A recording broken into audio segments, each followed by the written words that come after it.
Assalamualaikum warahmatullahi wabarakatuh. Alhamdulillah, alhamdulillahilladzi arsala rasulahu bil huda wa dinil haqqi liyudhhirahu 'ala ad-dini kullih walau karihal musyrikun. Asyhadu an la ilaha illallah wahdahu la syarika lah wa asyhadu anna Muhammadan abduhu wa rasuluh.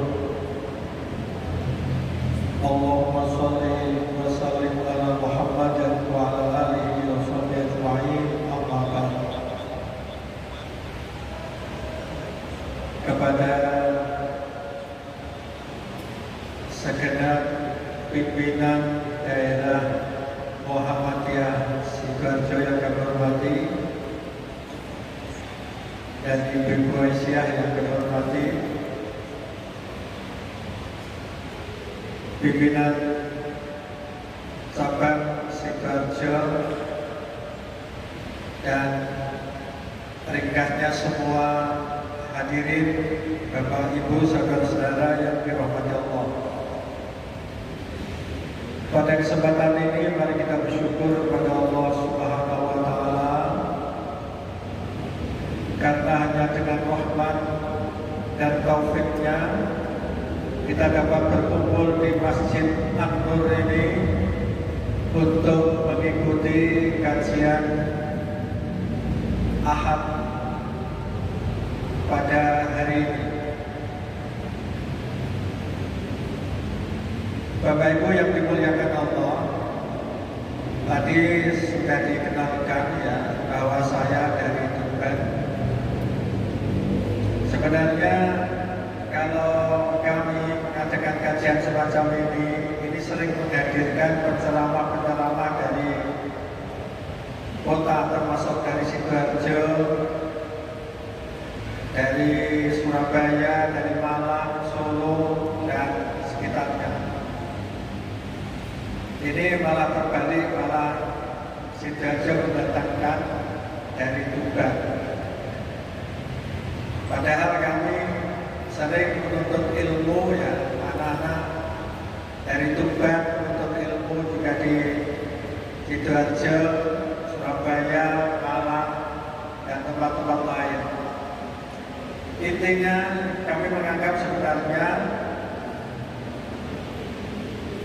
Sidoarjo ini sebagai gudangnya ilmu, banyak ustadz-ustadz. Bahkan kami juga santrinya Prof. Zainuri. Jadi ketika kuliah S2 di UIN Malang, nah ini malah mengajar menyampaikan ceramah di sini. Tapi tidak mengapa, karena Rasulullah SAW itu pernah suatu hari itu ingin dibacakan Al-Quran dari Ibnu Mas'ud.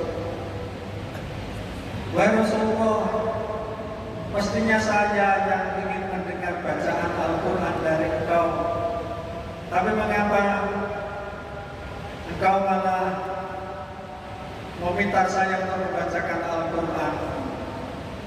Rasulullah menjawab, saya ingin mendengar Al-Quran dari mulut orang lain. Terus kemudian dibacakan Al-Quran sampai ayat tertentu, Rasulullah meneteskan air mata karena ada ayat yang sangat menyentuh. Sudah cukup. Ini sebagai pelajaran bahwa untuk menuntut ilmu tidak harus dari seseorang, tetapi hendaknya dari mana saja asalnya ilmu itu kita ambil, karena ilmu itu sangat bermanfaat. Bahkan ilmu bisa diartikan juga hikmah, wa may yu'tal hikmata faqad utiya khairan katsiran. Jadi siapa yang diberi ilmu itu berarti diberi kebaikan yang banyak. Tadi sudah disampaikan oleh Al-Ustadz imamnya, sebagai pimpinan daerah Muhammadiyah Sidoarjo. Bapak Ibu yang dirahmati Allah, jadi pada saat ini kami bangga sekali bertemu dengan saudara-saudara, dengan Bapak Ibu yang ada di Sidoarjo ini. Saya itu biasanya memberi ceramah tidak di masjid yang besar begini, tetapi dari kelompok-kelompok kecil. Saya senang dengan kelompok pengajian ibu-ibu,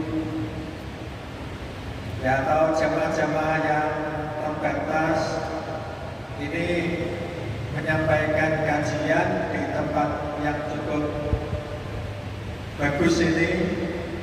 Ini saya sangat bangga sekali. Saya ingin menyampaikan materi yang berkaitan dengan kiat menjadi muslim sejati. Saya berpikir bahwa untuk menjadi muslim yang sejati itu dasarnya yang tadi, ilmu.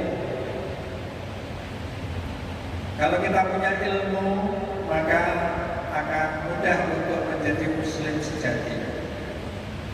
Hanya saja dimulai dari mana, ini yang penting.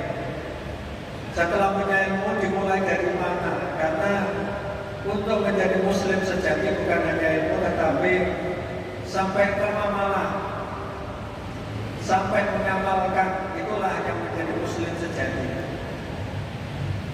Maka dari itu di sini saya tertarik untuk menyampaikan sabda Rasulullah Sallallahu Alaihi Wasallam yang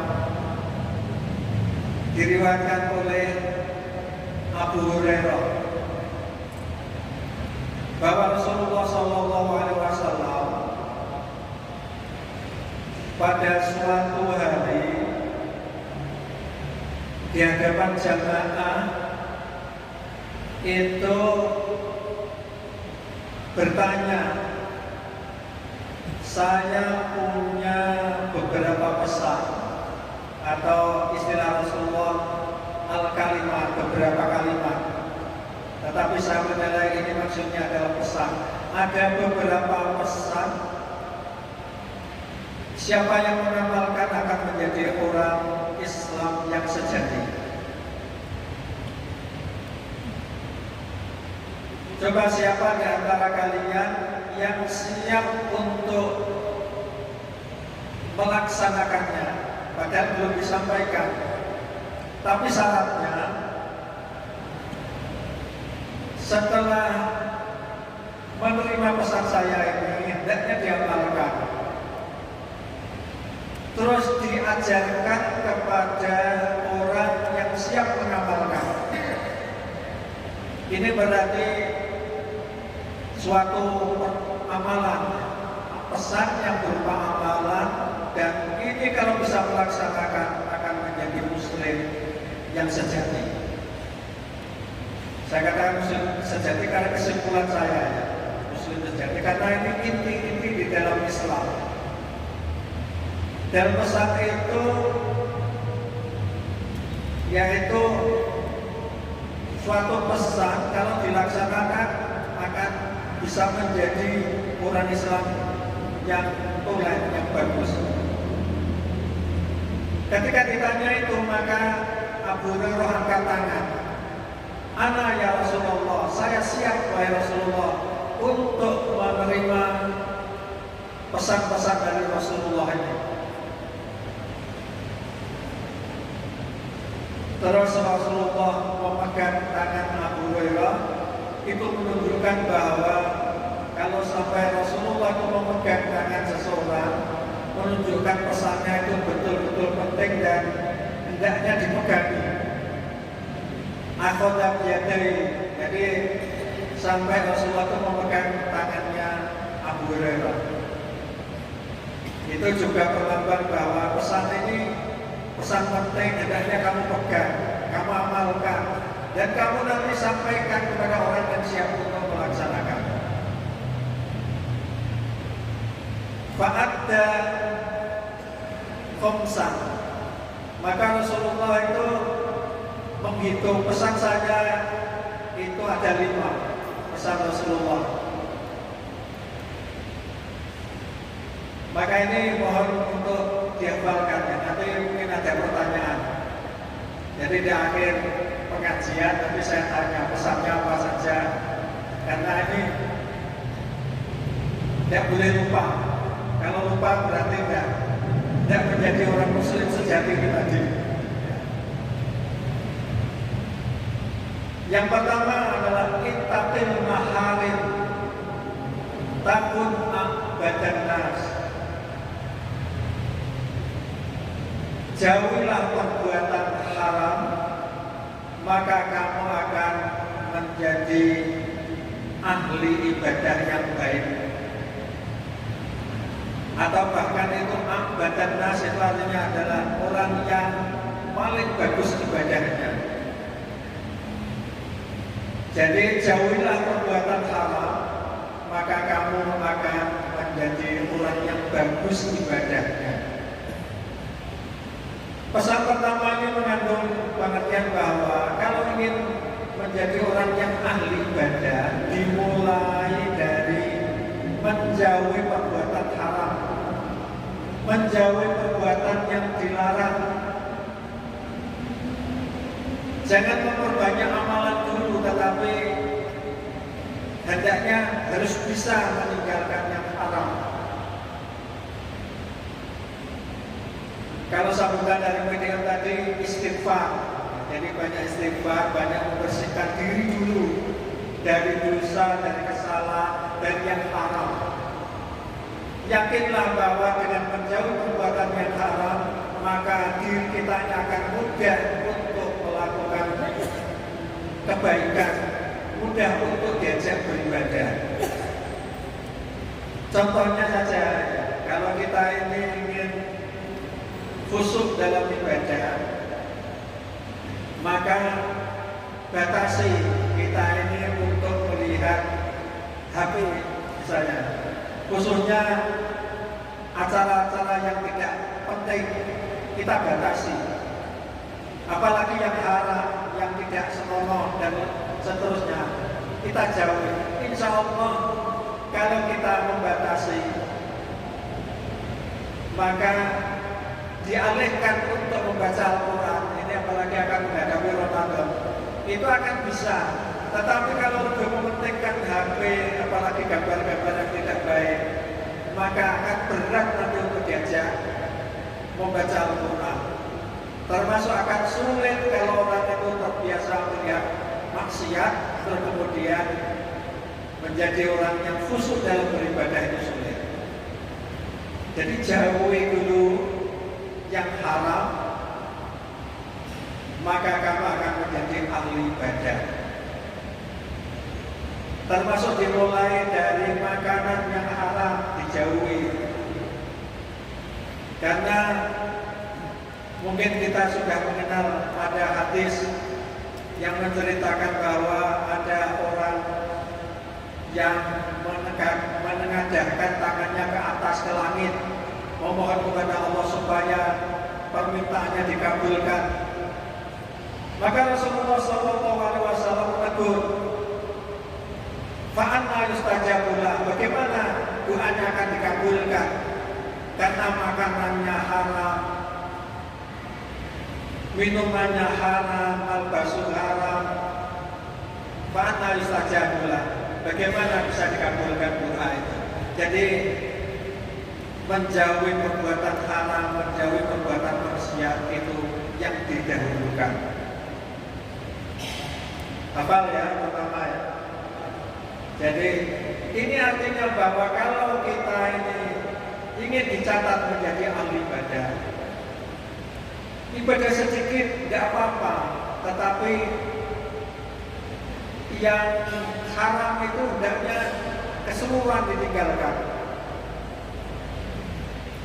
Jadi kalau haram itu perintahnya seluruhnya dijauhkan. Tetapi kalau masalah menambah ibadah itu adalah ittaqullah mastata'tum, bertakwalah semampu kamu. Artinya kalau kebaikan itu semampunya.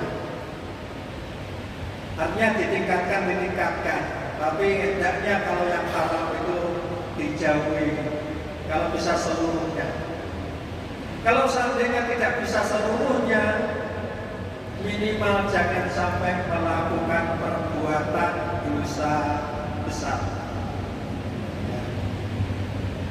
Insya Allah kalau bisa menjauhi dosa besar, dosa kecil akan mudah diampuni oleh Allah Subhanahu wa taala.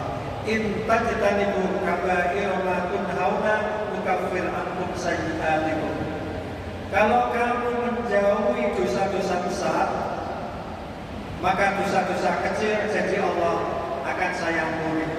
Karena sulit yang menghindari dosa kecil. Seperti melihat lain jenis dan sulit karena setiap saat kita ini bertemu dengan lain jenis. Jadi minimal dosa besar, sesuatu yang memang itu hukumnya haram, hendaknya benar-benar kita jauhi. Inilah konsep pertama untuk bisa menjadi orang yang ahli ibadah. Maka dari itu, untuk mencapai suatu kebaikan, bahkan melaksanakan ibadah, jangan sampai malah melakukan perbuatan yang durhaka, termasuk perbuatan fasik. Contoh ya, ada ini kisah-kisah dari orang yang pergi haji. Biasanya itu orang yang badannya hitam, besar. Ini cerita saja ya, betul atau tidak? Ya, wallahu a'lam. Yang jelas, ini memang kasus, ada kasus ingin mencium Hajar Aswad dengan cara mendorong orang lain, bahkan ini ikut. Jadi dengan gagahnya itu akhirnya menyakiti orang lain. Yang demikian itu tidak ada artinya di sisi Allah. Makanya lebih baik tidak usah mencium Hajar Aswad daripada harus menyakiti orang lain. Karena apa? Kalau mencium Hajar Aswad itu hukumnya sunnah, sementara itu kalau menyakiti orang lain itu berdosa. Lebih baik tidak mencium Hajar Aswad, ibadah yang lain masih banyak bentuknya, daripada harus menyakiti orang lain. Makanya kan kita juga dikenal ya, mengenal istilah seorang ibu yang punya suami itu kalau ingin puasa sunnah harus seizin suaminya, gitu Pak ya, harus seizin. Ini menunjukkan bahwa akan ibadah sunnah saja itu harus izin. Itu artinya jangan sampai melakukan perbuatan baik itu menyakiti hati suami misalnya. Bahkan kalau saat malam suami menginginkan, ini bagian bapak-bapak, terus istri menolak, itu juga tidak baik. Itu kan sudah kita kenal semua, harus izin suami. Maka dari itu, ini menunjukkan bahwa Islam itu sangat menghormati sesuatu yang harmonis hubungan kekeluargaan, termasuk jangan sampai untuk berbuat baik akhirnya di sisi lain itu masih berbuat buruk. Jadi yang paling penting menahan perbuatan buruk. Bahkan di dalam hadis dikenal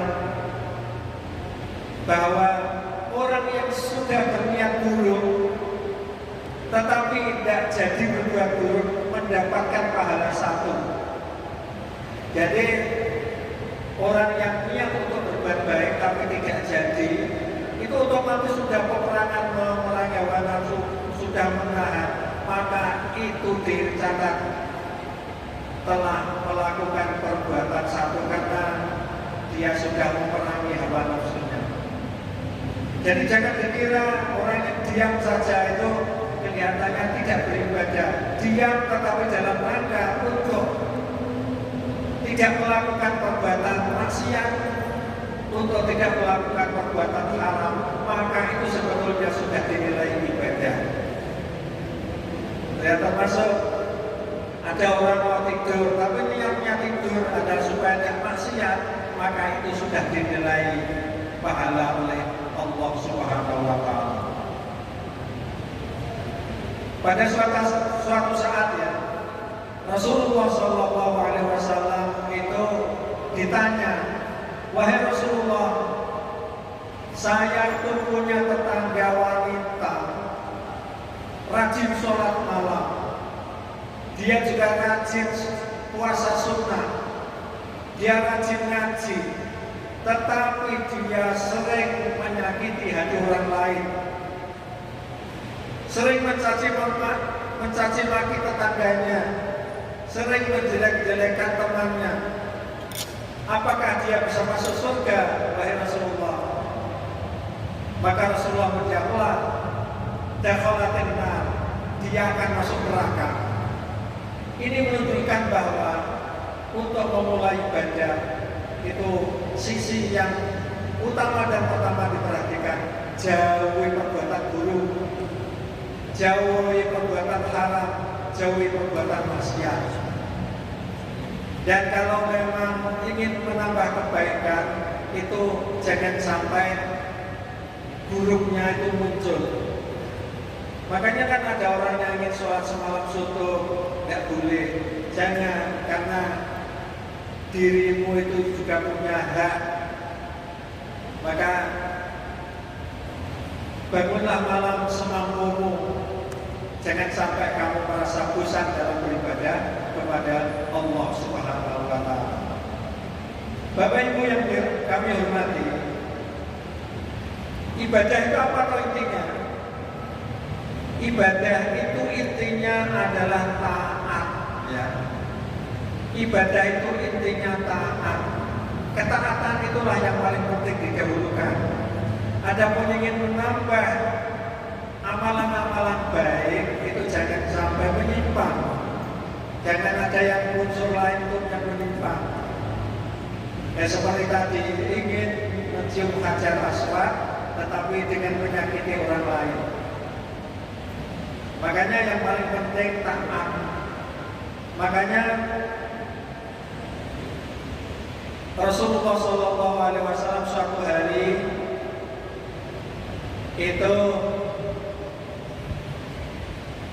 bersabda kepada para sahabat, kullu ummati yadkhuluna al-jannah illa man aba.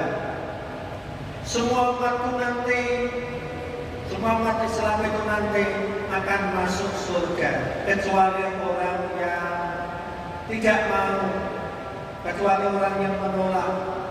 Maka orang kaget, masa ada orang yang tidak mau masuk surga, wahai Rasulullah? Ada, yaitu man ata'ani dakhalal jannah. Siapa yang taat kepadaku maka itulah akan masuk surga. Wa man asani faqad aba. Siapa yang durhaka kepadaku, dialah berarti yang menolak untuk dimasukkan ke surga. Ini artinya bahwa menjauhi maksiat, menjauhi dosa haram itu berarti yang kita pentingkan untuk menjadi ahli ibadah. Pelan-pelan kita tingkatkan ibadah kita. Kalau sudah bisa menjauhi yang haram, maka insya Allah kita akan dicatat sebagai abdan nas, yaitu orang yang paling bagus ibadahnya di sisi Allah Subhanahu wa Ta'ala.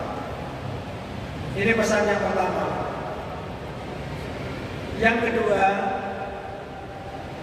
wardo bima qasamallahu lak, takut aghnan nas. Hendaknya kamu ridho, hendaknya kamu rela, kamu hendaknya ridho itu senang terhadap apa yang telah diberikan Allah kepadamu, maka kamu akan menjadi orang kaya. Berarti ini konsep kalau ingin menjadi orang kaya dimulai dari ridho terhadap pemberian Allah. Ini artinya jangan tamak, jangan merasa kurang atas pemberian Allah. Apapun yang ditakdirkan Allah hendaknya disyukuri.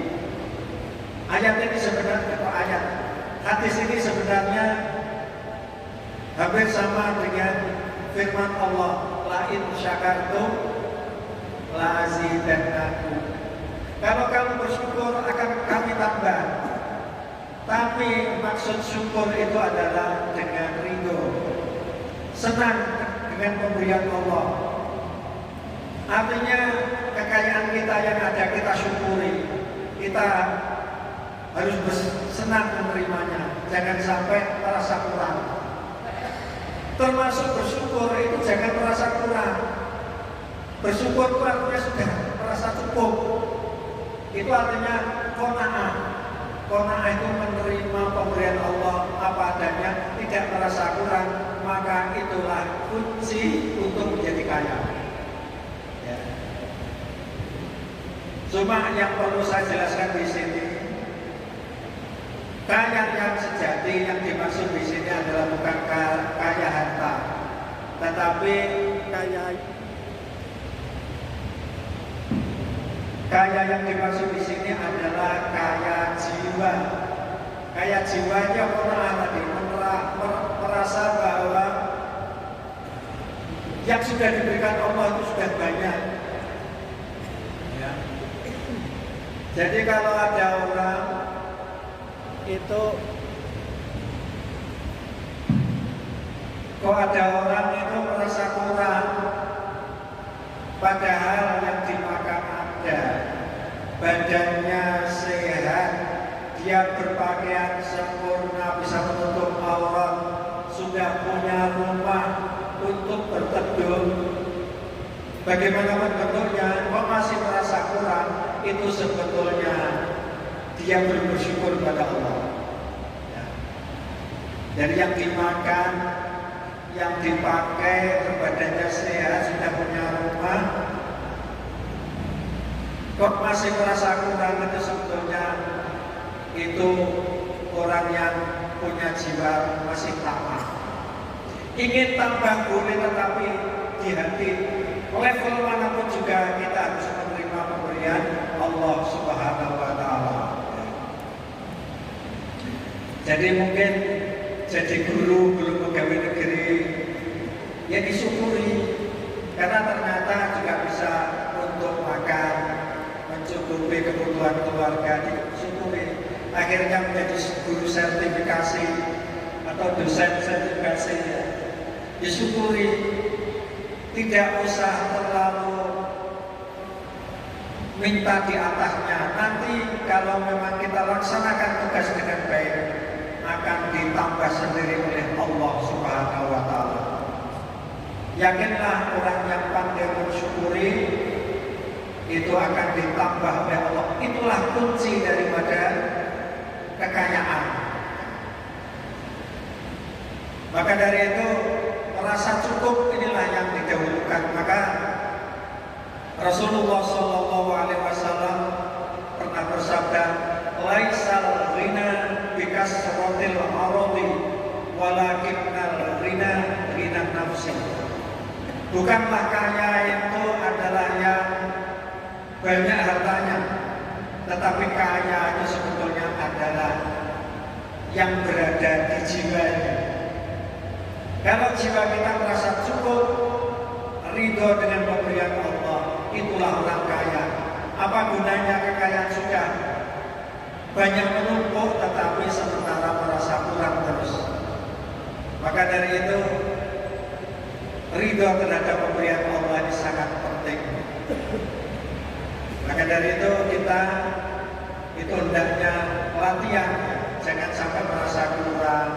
Termasuk hendaknya yang kita ceritakan bukti ridho pada Allah itu, ya yang kita ceritakan kepada orang yang baik-baik saja. Kalau di tempat saya biasanya kalau usahanya rugi itu baru diceritakan. Kalau untung tidak diceritakan, didiamkan saja.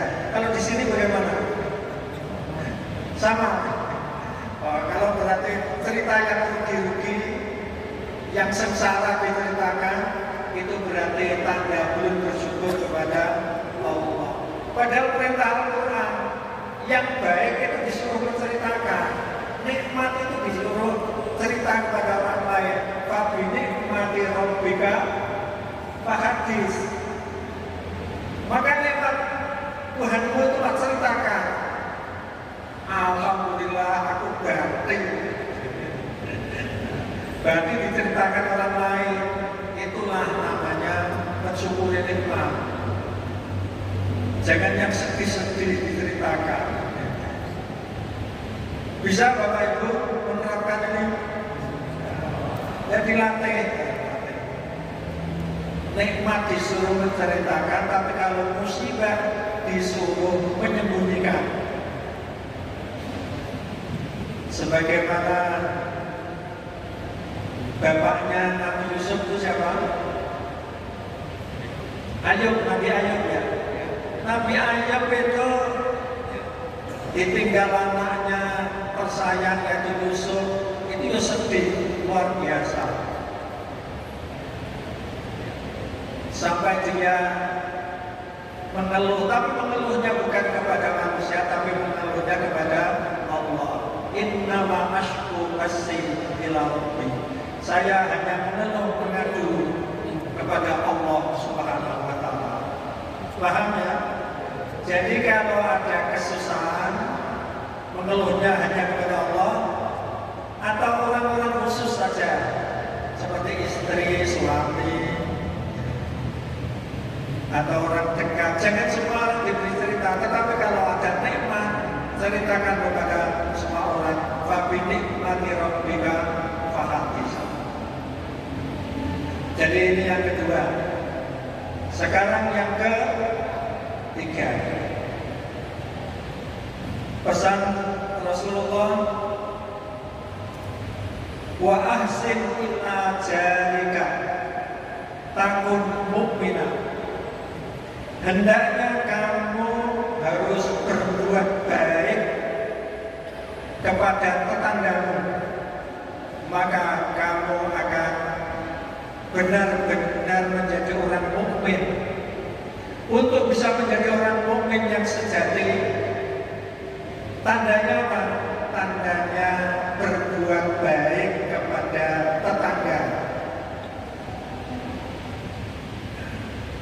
Jadi di situ ada kata-kata ahsana yuhsinu ihsan, artinya berbuat baik.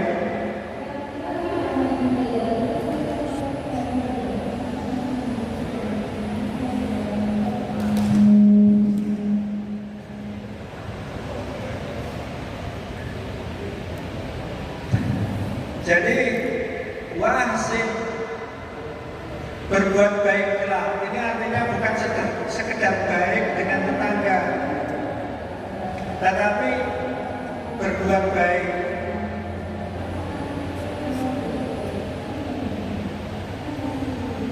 Berbuat baik itu artinya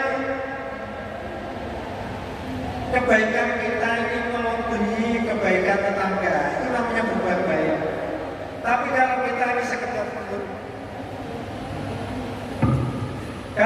ini sekedar menghormati tetangga, ketemu tetangga, sopan, terus juga kita ini tidak menyakiti tetangga, bukan itu yang diminta oleh Allah, tetapi ahsin, berbuat baiklah. Artinya kebaikan kita harus melebihi kebaikan tetangga. Maka bertetangga ini sebagai bukti keimanan kita. Makanya ada sabda Rasulullah SAW, "Man kana yu'minu billahi wal yaumil akhir falyuhsin ila jarihi." Siapa yang beriman kepada Allah dan hari akhir, hendaknya berbuat baik hendaknya berbuat baik kepada tetangganya. Jadi kalau orang-orang Islam, ya, warga negara Indonesia ini masing-masing baik dengan tetangganya, insya Allah Indonesia akan baik semua.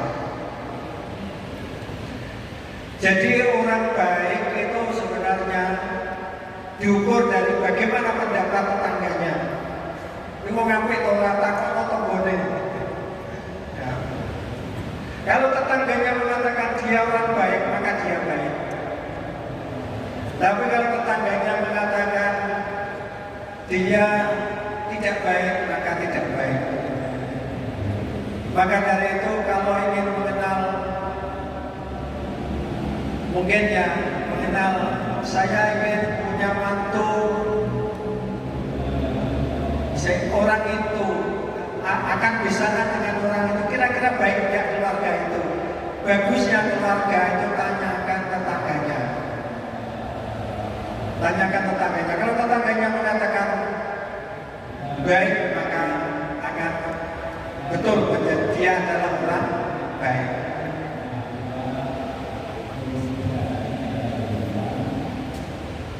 Bapak Ibu yang kami hormati, karena bertetangga itu sangat penting, maka sampai Rasulullah SAW itu menyampaikan ini. Ini ada gangguan, sudah kelihatannya ada yang melihat ke atas.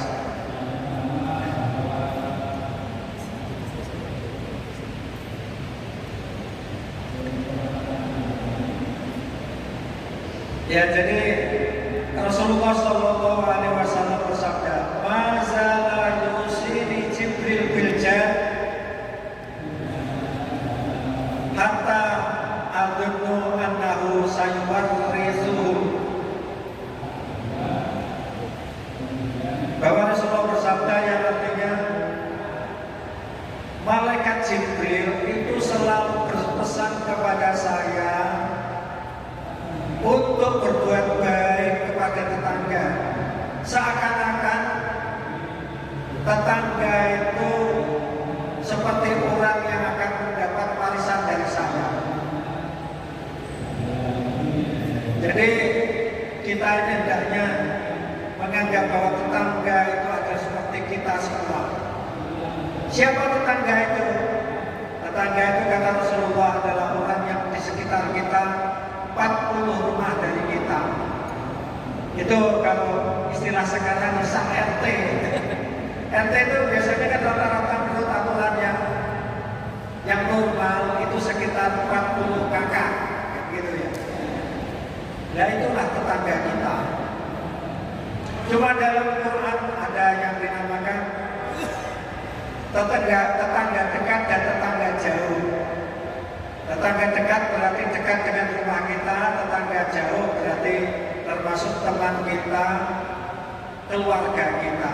Tetapi intinya bahwa ini menunjukkan bahwa Islam itu mengatur hubungan baik dengan tetangga itu luar biasa.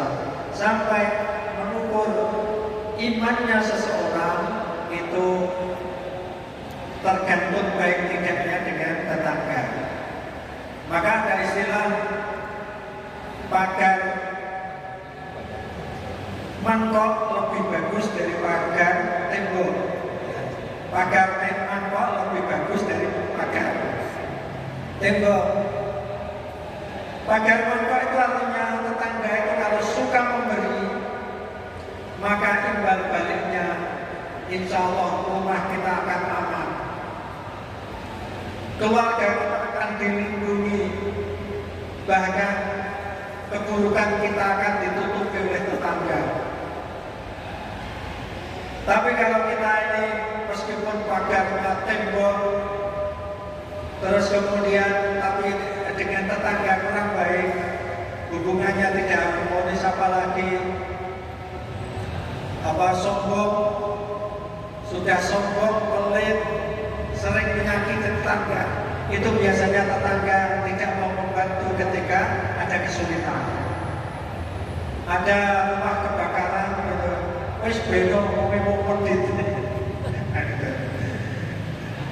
Ada yang mau maling gitu kan. Apa Mas? Akan maling. Ya wis entek kok bedane. Kalau tidak ada tangga, silahkan ambil tangga saya, bisa dipakai untuk manjat tembok kalau begitu. Ini karena saking tidak senangnya dengan tetangga. Makanya ini pepatah ini perlu dipakai, pagar mangkok lebih bagus dari pagar tembok. Insya Allah lah kalau kita tinggal pergi, kan namanya manusia kan ada urusan tertentu. Kalau dengan tetangga baik, insya Allah kita titip rumah aman. Terjadi apa-apa, tetangga pasti akan membantu. Termasuk ketika ada yang sakit, ada kesulitan, sementara hubungi keluarga, dan datang-datang. Siapa lagi yang kita minta tolong pertama? Tetangga saya. Ada kematian yang kita dekati pertama juga tetangga yang ikut merawat dan sampai mengantarkan jenazah sampai kuburan adalah tetangga. Maka bertetangga yang baik ini sangat penting. Ya. Jadi bertetangga yang baik ini sangat penting karena pasti kita butuh tetangga. Bahkan ada orang itu mau besanan, nanti besanan itu tidak jadi gara-gara ya bukan tangganya, tetapi karena diberi cerita oleh tetangga, kamu pengen nyolong kalau besanan dengan itu orang pedit ya, orang yang pelit, orang yang mulutnya tidak bisa dijaga, orang yang sering menyakiti tetangga, sering membicarakan keburukan orang lain, maka sebaiknya urungkan niatnya. Jadi mau besanan saja tidak jadi karena diberi cerita tetangga bahwa dia adalah orang yang tidak baik. Maka bertetangga itu penting sekali. Berikutnya sekarang yang pesan keberapa? Keempat. Pesan Rasulullah yang keempat, wa ahibba linnas ma tuhibbu li nafsik, takut muslimah. Nah ini yang inti dari tema saya ini. Cintailah semua orang sebagaimana kamu mencintai dirimu sendiri, maka kamu akan menjadi muslim sejati. Jadi kalau ingin menjadi muslim sejati, itu mencintai orang itu seperti mencintai diri sendiri. Ini artinya bahwa orang yang ingin menjadi orang muslim sejati itu tidak boleh benci kepada orang lain. Bahkan benci pada satu orang pun tidak boleh. Cuma kadang-kadang itu kalau ada orang yang terlalu menyakiti, terus kadang-kadang gini, terus saya tidak bisa berbuat baik pada orang itu. Kalau kepada orang lain saya bisa rukun, saya bisa berbuat baik. Tapi kalau dengan orang itu sudah keterlaluan menyakiti, maka saya tidak bisa berbuat baik dengan dia. Saya tidak bisa mencintai dia. Saya terus akan benci kepada dia. Yang semacam itu tidak boleh. Artinya bahwa orang muslim yang sejati harus punya rasa sayang, punya rasa empati, punya rasa cinta yang besar kepada orang lain. Makanya di dalam Al-Quran surat Fusilat ya. Coba dilihat awal-awal Fusilat. Itu disandingkan antara orang musyrik dengan orang yang tidak mau membayar zakat. Itu disandingkan. Termasuk disandingkan juga orang yang tidak percaya pada akhirat. Fawailul lil musyrikin alladzina la yu'tuna zakat wa hum bil akhirati. Apa? Ya. Jadi maka celakalah yang besar. Celaka besar itu wailun ya. Ada yang mengatakan itu nama neraka wail. Lil musyrikin bagi orang yang musyrik. Yang kedua, alladzina la yu'tuna zakat, yaitu orang yang tidak menunaikan zakat. Orang yang tidak mau menunaikan zakat itu tandanya orang yang sangat cinta harta. Ya, dalam kitab tafsir Al-Munir karangan Wahbah Az-Zuhaili itu disebutkan orang yang tidak mau bayar zakat itu disebabkan satu, karena cinta harta yang berlebihan. Yang kedua, tidak punya rasa belas kasihan kepada orang lain, termasuk orang yang membutuhkan, baik itu anak yatim, orang miskin, orang yang mengalami musibah, itu tidak ada kepedulian. Maka orang yang demikian itu disandingkan dengan orang musyrik karena itu seakan-akan tidak percaya pada hari akhirat. Maka dari itu punya rasa empati, punya rasa kasih sayang, belas kasih yang tinggi, itu berarti menunjukkan dia adalah orang yang beriman. Orang yang beriman tidak boleh itu menyakiti hati orang lain, termasuk tidak peduli terhadap sesama. Kepedulian terhadap sesama itulah yang paling penting untuk menjadi orang muslim sejati itu. Makanya di surat Al-Ma'un di awal itu sudah disebutkan ara'aital ladzi yukadzibu biddin fadzalikal ladzi yad'ul yatim wa la yahuddu ala ta'amil miskin. Tahukah kamu siapa yang mendustakan agama? Meskipun dia mengaku Islam, tapi dianggap mendustakan agama. Yang pertama tandanya orang yang mendustakan agama adalah Badzalikal ladzi yad'ul yatim, orang yang menghardik anak yatim. Jadi anak yatim yang datang untuk meminta-minta sedikit untuk dimakan dan dipakai kebutuhan pokoknya, diusir dengan keras, dengan kasar, maka itulah namanya menghardik. Ya. Artinya karena tidak punya belas kasihan pada anak yatim, padahal kita ini punya, dia sudah tidak ada bapak yang melindungi, ayah yang mengayomi, tidak punya. Mestinya kita yang mewakili menjadi ayah dan bapaknya, tetapi kita malah mengusir. Yang demikian itu sama dengan orang yang mendustakan agama. Termasuk wala yahuddu ala ta'amil miskin, yaitu orang yang tidak mendorong memberi makan orang miskin.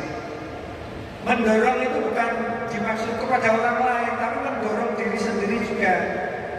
Kadang-kadang kan ditafsir mendorong itu seakan-akan orang lain disuruh infak, tapi sementara diri tidak. Ya termasuk mendorong diri sendiri untuk memberi orang miskin. Ini artinya bahwa puasa yang akan kita hadapi itu kan melatih diri kita untuk mempunyai belas kasihan dengan lapar, dahaga, menahan nafsu. Itu melatih kita untuk menjadi orang yang peka terhadap lingkungan. Maka kepekaan itulah yang diharapkan Makanya tanda pengikut Nabi Muhammad yang sejati itu sebetulnya adalah orang yang rasa sosialnya tinggi, belas kasih dan sayangnya itu banyak yang tumbuh dari diri sendiri. Makanya kan ada ya, Muhammad Rasulullah dan seterusnya. Waladina ma'ahu asyidda'u 'alal kufar ruhama'u bainahum. Nabi Muhammad itu utusan Allah. Beliau dan orang-orang yang mengikutinya itu kalau dengan orang lain itu tegas, tapi punya belas kasih yang tinggi kepada sesama mereka. Artinya apa? Dengan orang yang menentang agama, orang yang memusuhi agama, dia tegas, tetapi dengan sesama itu dia belas kasihan. Maka dari itu intinya sebetulnya ya, orang Muslim sejati kalau menurut hadis ini, yaitu orang yang punya kepedulian yang tinggi, rasa sosialnya muncul dengan kesadaran, dengan keikhlasan, tidak pelit. Itulah makna daripada mencintai kepada semua orang, dan itu sesuai dengan tugas misi dari Rasulullah SAW. Wa ma arsalnaka illa rahmatan lil alamin. Kami tidak mengutus kamu kecuali memberi rahmat kepada seluruh alam. Rahmat itu berkasih sayang. Jadi umat Islam itu harus punya kasih sayang yang tinggi kepada semua makhluk. Itulah sejatinya dari Islam yang kita inginkan. Jangan sampai kita ini bicaranya keras, kasar, termasuk sikap kita. Ya, makanya dalam tarikh disebutkan bahwa Nabi Muhammad itu tidak pernah mengeluarkan suara yang keras, tidak menjerit-jerit, tidak pernah memukul wanita, tidak pernah menyakiti orang lain. Bahkan kalau ketemu anak yatim itu dipegang kepalanya, bahkan dikatakan kamu sudah tidak punya ayah, saya pengganti ayahmu. Wah, begitu. Ya, jadi kepedulian ini yang penting. Terus kemudian ada orang yang meminta, selalu diberi oleh Rasulullah SAW. Kalau sudah berkali-kali baru dinasihati. Jadi ketika dia minta selalu diberi oleh Rasulullah. Walaupun Rasulullah kadang-kadang itu memberi barang yang berharga. Termasuk pernah Rasulullah itu memberi baju yang baru diberikan pada orang lain. Ya kita tidak bisa meniru itu mungkin, tetapi paling tidak kita bisa meniru kasih sayang Rasulullah SAW. Berikutnya yang kelima ibaratnya pesan 5 yang terakhir. Pesan Rasulullah, wala tuksirin dohik. Jangan kamu banyak bergurau. Fa inna kasratat dohiki tumitul qalb. Karena banyak bergurau itu ternyata mematikan hati. Intinya bahwa kita punya hati itu harus hidup.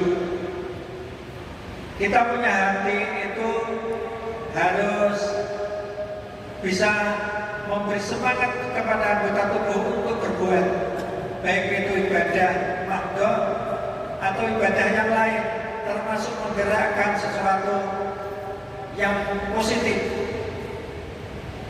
Nah, supaya bisa hidup hati ini, jangan banyak gurau.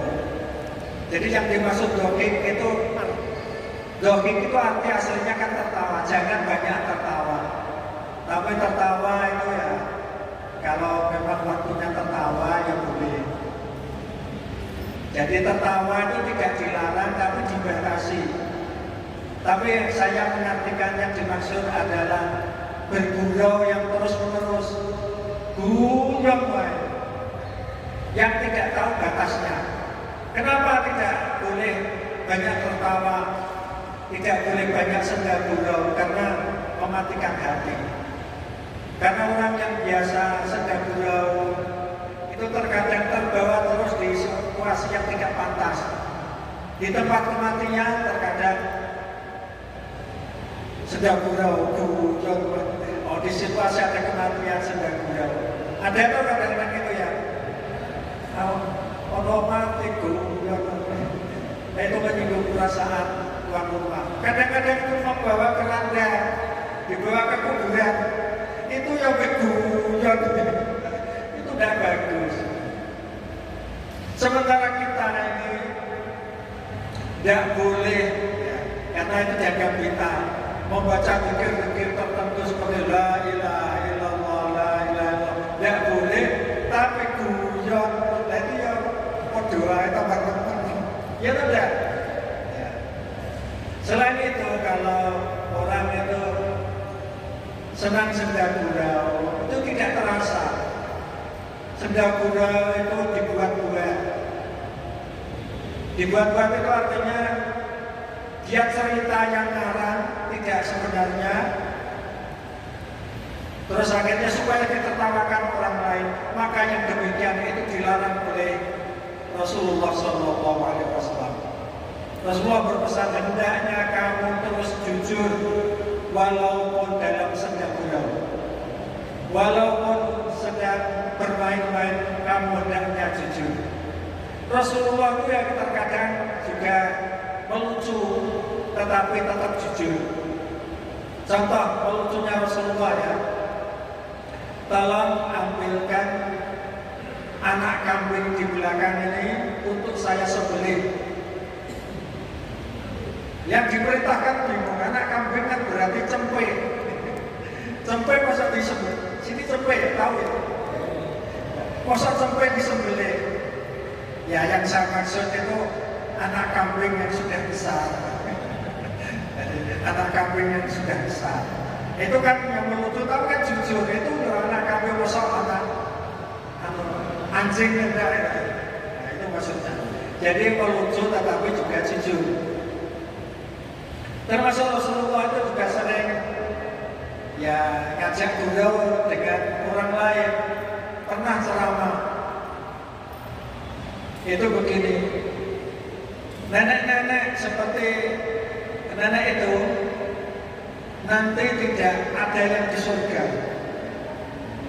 Dan nenek itu akhirnya nangis. Berarti saya tidak bisa masuk surga, wahai Rasulullah. Maka, oh maksudnya tidak begitu. Yang saya maksud, nanti di surga itu orang yang tua-tua menjadi muda semua. Jadi tidak ada yang berwujud nenek seperti nenek ini kan. Jadi artinya itu juga melucu tetapi tetap jujur. Maka kejujuran itu kita latih. Boleh ternyata ini tertawa, boleh senda gurau, tetapi pertama catatannya jangan berbohong, ya. Tadi lawak-lawak itu bujuk itu punya cerita di pewarangan, bohong apa nggak tahu. Sebetulnya itu nggak boleh. Yang kedua, boleh tertawa tetapi tahu tempat. Jangan di masjid waktu khutbah terus ada yang ngomong apalagi tertawa, itu tidak boleh, jelas. Terus yang ketiga, boleh memang ada tertawa tetapi jangan mentertawakan keburukan orang lain, apalagi menyebut keburukan.